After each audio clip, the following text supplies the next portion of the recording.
Oi, oi, gente! Bem-vindos a mais um Dragnóstico.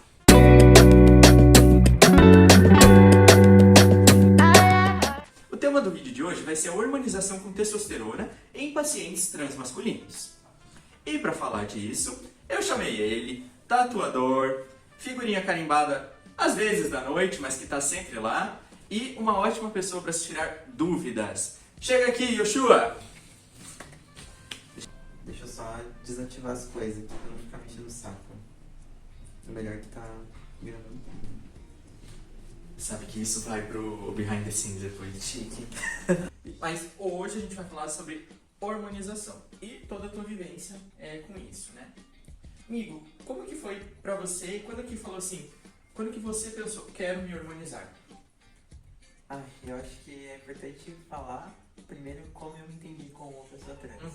Porque como eu me identifico como uma pessoa transmasculina não binária, existiu aí uma questão de eu entender se eu tinha necessidade de me hormonizar ou não. Porque existem muitas pessoas não binárias que não se hormonizam, existem pessoas não binárias que se hormonizam, enfim, assim como pessoas que optam ou não por fazer cirurgias e tal. E o que aconteceu comigo foi mais ou menos assim. Eu tava cursando uma faculdade e tinha um menino que estudava junto comigo, que ele é trans e até então eu não fazia ideia que ele era trans. Acabou que infelizmente a universidade teve um problema com a questão do nome dele que não tinha sido identificado ainda, e por causa desse problema eu acabei descobrindo que ele era um menino trans. Mas ele já era meu amigo, a gente já tava tendo uma proximidade e aquilo começou a me interessar, eu comecei a querer entender aquilo, mas não era no sentido assim de, sei lá, de exotificar, sabe? Eu comecei a me identificar com aquilo, porque eu sempre tive um desconforto nesse sentido desde a minha infância. Sempre ter essa coisa de estar mais com os meninos, brincar mais com coisa de menino. E lógico que isso não é uma coisa que seja um pré-requisito, mas acaba acontecendo meio que um padrão desses comportamentos na infância. Mas além disso, eu sentia que quando eu estava com os meus amigos, eu não me identificava 100% com eles. E quando eu estava com as minhas amigas também não. Só que eu não sabia até que ponto era gênero e até que ponto era sexualidade. E eu me relaciono com homens, né? E isso foi bem difícil, assim, de eu conseguir separar as coisas, porque eu fiquei muito tempo da minha vida, até com uma projeção da família e social, de que por eu performar na infância essa questão vista mais como masculino, que na verdade eu era uma mulher lésbica. Só que eu nunca me entendi como mulher lésbica, eu nunca me relacionei com mulheres, e isso pra mim não era exatamente uma questão, sabe? Tipo, eu me questionava se eu gostava mesmo de meninos por causa dessa projeção que tinha, de que por eu me expressar de uma forma eu tinha que gostar de mulheres, do que porque eu realmente me sentia atraído por elas. E quando eu conheci esse amigo, eu comecei a entender que existiam outras coisas que não eram só questionar a minha sexualidade, por causa dessas influências que tinha do olhar da sociedade, mas que a minha questão podia ser o gênero. E aí eu comecei a pesquisar sobre e pesquisar na internet. Isso foi mais ou menos em 2015, então não se falava muito sobre transição de gênero. As referências que a gente tinha, acho que de homem trans, era principalmente o Tami Miranda, né? Que era mais conhecido, mas a gente não tinha outras referências. Como, por exemplo, hoje a gente tem muito forte o Tarso Brant, ele ainda não era uma figura conhecida e tal. E ter o contato com esse amigo me trouxe várias coisas, assim, de perspectiva e informação, como, por exemplo, eu também vivo numa sociedade, tipo, e eventualmente reproduzo preconceito e machismo e tal, e ter aquele amigo cursando uma universidade junto comigo, tendo tido apoio da família pra transicionar, pra fazer organização e tudo mais, me trouxe a perspectiva de que ser uma pessoa trans não é uma coisa, tipo, que sempre vai estar num contexto de marginalidade, que existem pessoas trans em qualquer lugar, tanto trans masculinas como trans femininas, né, homens e mulheres trans, enfim, e que tipo, eu mesmo tinha muito preconceito. Pra mim a figura da pessoa trans era a travesti, e aquela coisa que te via na TV, que muitas vezes era retratado como algo ruim. E quando eu tive contato com esse amigo, isso me abriu um leque assim de informação muito grande, de eu entender as pessoas trans como pessoas normais, que é o que a gente é, né? E fui pesquisando, o primeiro momento eu pensei, não, acho que eu sou um homem trans. Só que eu, tipo, fui tentando cada vez mais me entender, olhar pra o que aquilo tudo significava pra mim, e eu nunca consegui me reconhecer como um homem. Mas isso... Ai meu Deus, peraí, dá uma pausa. Isso vem da minha identidade mesmo, assim, tipo... aos poucos eu fui entendendo que dentro da listinha de coisas que geralmente a sociedade tem, que diz o que é ser um homem, eu percebi que aquilo não me contempla. Eu nunca consegui, tipo, simplesmente eu nunca consegui ter o sentimento de sou um homem, sabe? Eu continuo, mesmo depois de mais de um ano, né, agora 2 anos de organização, continuo me identificando como uma pessoa não binária, mas eu tive um processo de, mesmo me entendendo dessa forma, perceber se a hormonização era uma necessidade pra mim. Então, desde que eu me entendi como uma pessoa trans, até eu começar a me harmonizar, foram 3 anos, mais ou menos. Isso tudo, na verdade, sim, foi 1 ano e pouco até eu falar, não é isso que eu quero. Porque aí tem toda a questão do desconforto com o corpo, que não era uma questão só de sociedade, né? De, tipo, as pessoas me enxergarem no masculino, mas eu tinha várias questões com o corpo, então eu precisava daquilo pra mim, em primeiro lugar. Independente se as pessoas iam me tratar no masculino na rua ou não. E aí eu comecei a ir atrás de como fazer isso, né? Aí eu tinha um amigo que a gente se conheceu antes da minha transição e antes da dele. E um dia eu tava no Instagram, e daí pera, esse meu amigo aqui que tava me seguindo e tal, não era aquela pessoa lá? E aí que eu percebi que ele tinha transicionado, a gente não tava se falando muito nessa época, e eu entrei em contato com ele. Falei, amigo, como é que foi e tal? Como é que você fez isso? Qual que é o processo? E daí ele me indicou o psiquiatra e uma psicóloga, que eram pessoas que já trabalhavam com pessoas trans. Então isso pra mim era bem importante porque eu sei que dentro do meio médico ainda tem muito preconceito e tem gente que vê a gente como uma aberração, acha tipo, que isso é errado e tal. E aí eu consegui ter esse apoio de profissionais que entendem do assunto e comecei a ir. Só que eu vivi um quadro de depressão muito duradouro e muito severo na minha vida. Então, o meu psiquiatra, ele demorou um tempo um pouco maior do que geralmente os psiquiatras demoram para liberar a hormonização, mas não tem nada a ver com validar a minha identidade, era mais por uma questão de que a gente fala muito das alterações hormonais em relação à estética e esquece de falar o que acontece aqui dentro, sabe? Tipo, muda muita coisa. E o meu psiquiatra, ele sabia que naquele momento, se ele liberasse a testosterona, por questão de eu não estar bem com a minha saúde mental, por mais que muito do meu problema com a saúde mental naquela época era a disforia, era o desconforto, ao mesmo tempo eu não ia dar conta de lidar com as alterações emocionais da testosterona. Então eu acabei demorando 1 mês e pouco a mais, e aí ele fez um documento.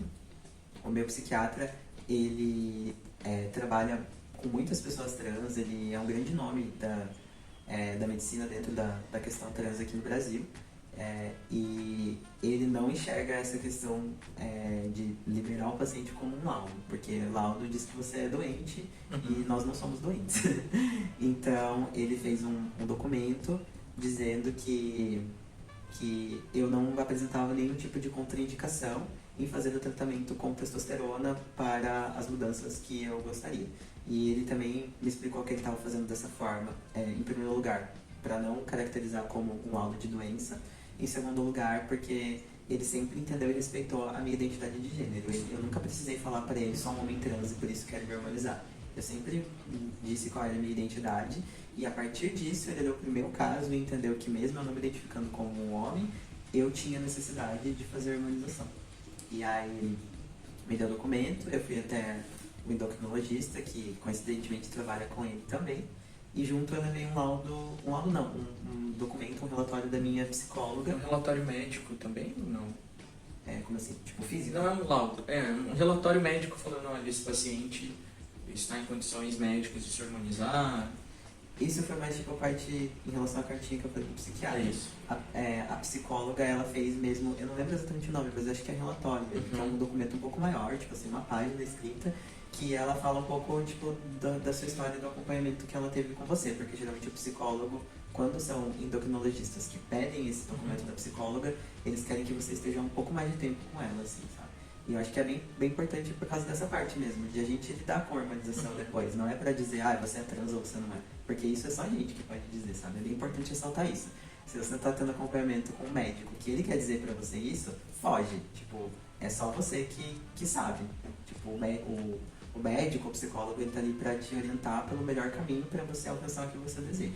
Aí eu peguei os meus documentos, né, a papelada toda, levei pro endócrino. Aí chegando lá, ele caiu uma bateria de exames pra ver como tá tudo, assim.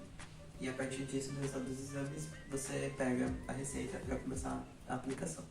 Acho que até essa parte é bem parecido pra, tipo, mulheres trans, pessoas que se harmonizam com outros hormônios, né? Não só testosterona. Eu sei que você tá fazendo isso pra colocar no making off. Tá.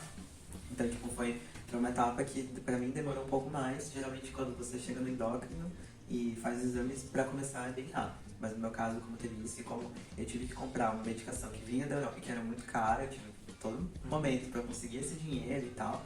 Isso acabou me prejudicando um pouco, assim, em relação à questão de saúde mental, porque eu, tipo, esperei mais do que eu queria ter esperado. Mas infelizmente eu fiz os exames, eu não tinha nenhum problema, era tipo uma questão de que eu nasci mesmo assim. E aí comecei a aplicar. E semana que vem, agora talvez quando o vídeo sair já não faça mais muito sentido. Mas dia 21 de fevereiro eu completo 2 anos de testosterona. E quando a gente fala de hormônios, né, a gente fica muito nessa questão de o que eles causam. E você falou já de saúde mental, tudo. Você consegue me explicar, assim, as principais mudanças, tanto externas como de mentais que você passou? Acho que... Pode ser positiva, negativa. Bom, externo é rápido algumas coisas, né? Tipo, é visível, enfim. Geralmente você vai encontrar um monte de vídeo no YouTube falando sobre isso, as pessoas mostrando mês a mês como é que é. Primeira coisa que muda é a voz, com certeza. Tipo, a voz em questão de um mês, assim, você já consegue notar bastante diferença. Ela ainda não é a voz do grave que você vai chegar, mas ela muda muito rápido. E aí depois, aos poucos, vai acontecendo o que a gente geralmente mais quer, que é a redistribuição de gordura no corpo, né? Então, tipo, enquanto antes a gente tinha, no caso, né, das pessoas que nasceram no gênero feminino, digamos, a gente tem muita concentração de gordura nas coxas, no quadril e tal. Então isso, tipo, seca, a gente começa a acumular mais gordura na barriga, a gente desenvolve a musculatura e os ossos das costas, né? Tipo, o tórax fica maior em cima e tal. É uma mudança, tipo, que já é um pouco mais lenta e para algumas pessoas demora até bastante tempo para você começar a ver isso nitidamente, assim. Aí tem as outras questões que também vêm com o tempo, mas isso varia bastante, tipo, com a genética de cada um. Por exemplo, tipo, pelo no rosto, né? Eu tenho essa barbinha fofa aqui. E com praticamente 2 anos de testosterona. Tem amigos meus que com 6 meses já tem muita barba, tipo, tanto aqui embaixo como dos lados e tal. Isso vai variar muito. Vai ter gente que vai passar 10 anos de testosterona e não vai ter barba. E é muito parecido com pra menino cis, né? Tipo, tem gente que tem barba e tem gente que não tem. O cabelo, tem gente que começa a perder muito cedo. Eu comecei a perder cabelo depois que eu já tava 1 ano e meio, mais ou menos. Mas foi muito mais em relação a, tipo, ter uma configuração capilar mais parecida com o que é dito masculino do que de ter calvície, assim. Porque, enfim, a gente tem o desenho da entrada um pouco diferente, né? E antes disso não tinha, mas demorou pra acontecer, assim. Foi bem impactante, porque eu achei que eu não ia perder tanto cabelo e eu tinha muito cabelo. Mas agora pelo menos já parou de cair, tá tudo bem, assim. Pelo, né, tipo... Mas assim, é muito particular de cada um, o tempo Massa que isso vai muscular. acontecer. Massa muscular, tipo... eu ganhei peso. Geralmente a gente acaba ganhando, porque meio que homens cis tendem a pesar mais do que mulheres cis, né? E aí a gente, quando faz a transição, acaba pegando essas características também. Mas não foi muito, assim. Mas o meu perfil genético é de tipo, ser uma pessoa bem magra, então não foi algo que deu bastante diferença. Mas a gente tem que, acho que, é legal ter um bom acompanhamento pra gente lidar principalmente com a questão das expectativas. Tanto expectativas pra bem quanto pra mal. Às vezes você quer muito ter barba, e aí a barba não vem, tipo, que nem aconteceu comigo. Tipo, eu não queria ter, mas assim, se eu quisesse, eu ia ter que lidar com isso. Tipo, putz, eu quero muito aquilo e aquilo não tá vindo, né? Como é que é? Então, por essas pequenas coisas que é legal você ter sempre, tipo, alguém te acompanhando, porque no final das contas a gente se foca muito em expectativa, né? Porque é algo que é muito importante pra gente e vai mudar a nossa vida completamente. E aí daqui a pouco você tá ali e as coisas não estão acontecendo e você pensa, tipo, será que deu errado? E não é, tipo, faz parte, assim, né? A gente tem que lembrar que a nossa questão genética é o que vai ditar muita regra, assim. Em relação à parte emocional, eu acho até um pouco delicado falar sobre isso, não tipo, por minha causa, mas é que eu acho que isso ainda é mais particular de cada um. E eu sinto que eu não sei muito bem discernir algumas coisas se foi exatamente por conta da testosterona ou por conta da, tipo, sociedade dizer que, tipo, homens pensam assim, mulheres pensam assim, De sabe? um senso comum de comportamento. Tipo, eu sinto que depois de um tempo de testosterona, eu me tornei uma pessoa muito mais de me preocupar menos com determinadas coisas, sabe? Tipo, emocionalmente mesmo, tipo, não tenho mais tanta atenção pra resolver algumas coisas, mas eu não saberia dizer exatamente se é, tipo, porque a testosterona mudou tanto assim a minha mente. Ou o ambiente fenotípico. Exatamente. Ou até mesmo o fato de que, querendo ou não, a nossa sociedade ela é muito machista, então ela acaba passando pano pra você, tipo, pra muita coisa quando você transiciona pro masculino, né? Até em relação, assim, tipo, o próprio fato de você se arrumar, né? O que é visto como o ideal de se arrumar, digamos assim. Antes, até em casa mesmo, se eu, sei lá, não colocasse uma roupa que é considerada, tipo, o ideal de arrumado, a minha mãe ficava, tipo, ai, mas você vai sair desse jeito. E aí, hoje em dia, se eu coloco um shorts, uma camiseta, qualquer coisa, tipo, ninguém tá nem aí, sabe? E ainda tem um outro lado que, às vezes, dependendo da pessoa, fala, nossa, como você tá bonita, eu gosto de, tipo, uma virilidade, uma simplicidade. Os valores são muito diferentes, assim. Então, mas, com certeza, eu me sinto uma pessoa bem menos ansiosa e eu acho que isso se deve muito também ao fato de que eu comecei a me encontrar, né? Tipo, eu conquistei aquilo que eu queria e o lugar de me olhar no espelho e me reconhecer, sabe? Tipo, enxergar a figura que eu sempre quis enxergar. E com certeza esse conforto vai deixar a gente, tipo, melhor e mais calmo e tal. Mas é uma coisa, assim, que eu acho que muda e que tem mais a ver com os hormônios mesmo. É a questão, tipo, da irritabilidade no começo, né? Porque você tá vivendo de um jeito e aí, de repente, você começa a se deparar com esses outros comportamentos, com essa irritabilidade maior. Eu acho que gera um impacto também, né? Até de, tipo, uma autocrítica, um sentimento de desconforto, de que, poxa, acho que assim, por mais que às vezes a gente não tenha controle das nossas situações de irritabilidade, independente do gênero da pessoa, eu acho que ninguém fica feliz quando age de uma maneira, tipo, grosseira e tal. Agressiva, né? Então, isso era uma coisa que me incomodava bastante, assim, no começo, de, putz, antes eu lidaria com essa situação de uma outra maneira, ou, tipo, de se alterar muito rápido e daí depois ficar, putz, mas eu não devia ter agido dessa forma. Mas aos poucos você vai, tipo, se adaptando, vai entendendo seus novos limites, tipo, tá tudo bem, né? É uma transição que não é só sobre a parte física, é uma transição de tudo, né? É uma frase talvez meio batida, mas todo mundo quando fala disso fala. Quando uma pessoa transiciona, a sociedade e as pessoas em volta dela também transicionam, né? Tipo, todo mundo que tá ali tá passando por um processo de adaptação. E durante toda a tua harmonização, tua transição, assim, quais foram grandes marcos pra você? Pra mim, acho que uma das maiores coisas foi a questão de entender que dentro da nossa sociedade que é racista, eu tava passando de me enxergarem como uma mulher hipersexualizada para o homem preto que é visto como alguém que tipo, oferece perigo na nossa sociedade, né? Eu falo da posição antes de ser visto como uma mulher hipersexualizada porque, como eu sempre me relacionei com homens, eu me entendia como uma mulher hétero e eu performava muita feminilidade, enfim. Então tinha esse lugar, assim, tipo, que acho muito problemático a nossa sociedade ainda enxergar a mulher preta dessa forma. E aí, com a transição, conforme foi vindo a minha passabilidade, eu percebi o quanto as pessoas começaram a me enxergar como um risco, assim, para a sociedade. Então, se antes eu não precisava me preocupar com a roupa que eu estava vestindo para ir no mercado que é visto como mais de elite, assim, hoje eu sei que se eu for no mesmo mercado com uma calça de moletom e uma camiseta e um chinelo, é certeza que o segurança do mercado tipo, vai ficar indo atrás de mim, assim, sabe? E eu acho que as pessoas precisam falar mais sobre isso, né? Sobre também, tipo, entender qual é o lugar que a gente vai ocupar socialmente pós-transição para que a gente saiba lidar com isso. Porque Quando você é um cara cis preto, você tá ali desde a sua infância, recebendo essas informações e, tipo, meio que até mesmo se protegendo disso, né? Tipo, é um impacto emocional muito forte. E eu não passei por isso, eu tive que aprender isso já na vida adulta. E foi bem difícil. Eu acho que outra coisa bem marcante foi a questão de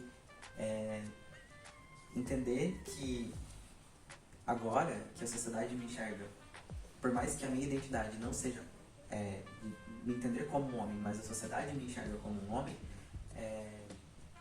o machismo ele tem outro significado dentro do que eu reproduzo.